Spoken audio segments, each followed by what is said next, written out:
On est très heureux de vous recevoir. Jérôme Colombin, bonjour. Bonjour Jérôme. Journaliste à France Info et à 01net TV. C'est ça.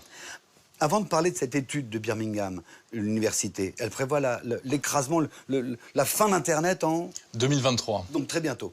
Faisons-nous peur. Comment serait le monde sans Internet ? Ce serait terrible. Alors évidemment, plus d'emails, plus de Facebook, plus de Twitter, plus de sites d'actualité, plus de vidéos, donc la télé, hein, les applis mobiles, plus d'applis pour la navigation routière, plus d'objets connectés, enfin... On revient au XIXe siècle. Ah oui, oui. Puis on vous passe sur la santé, l'administration, etc. Une sorte de retour au Moyen-Âge, ou presque en tout cas, au XIXe siècle. Cette étude alors, qu'est-ce qu'elle dit? Que Internet va s'écrouler en 2023? Elle dit d'abord que le trafic d'Internet n'a cessé d'augmenter du fait de ce qu'on pourrait appeler la démocratisation d'Internet. Quelques chiffres, en 92, il y avait 100 gigabits par jour qui circulaient sur Internet. En 97, 5 ans plus tard, c'était 100 gigabits par heure. Et en 2002, 100 gigabits par seconde.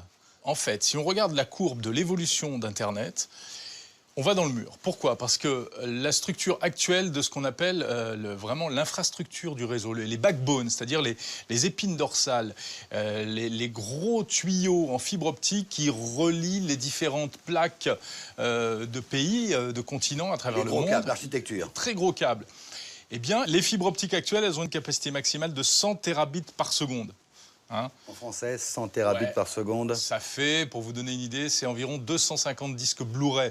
C'est ce qu'on appelle une crise de capacité, un capacity crunch. Capacity crunch. Comment on explique l'augmentation? On consomme de plus en plus, on envoie de plus en plus de mails. Bien sûr, on envoie plus de 180 milliards de mails par jour.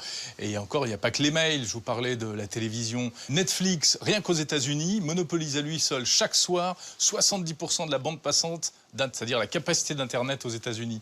C'est monstrueux. Les gens qui s'abonnent pour voir la télévision. Les gens qui regardent des films, tout simplement, chez eux.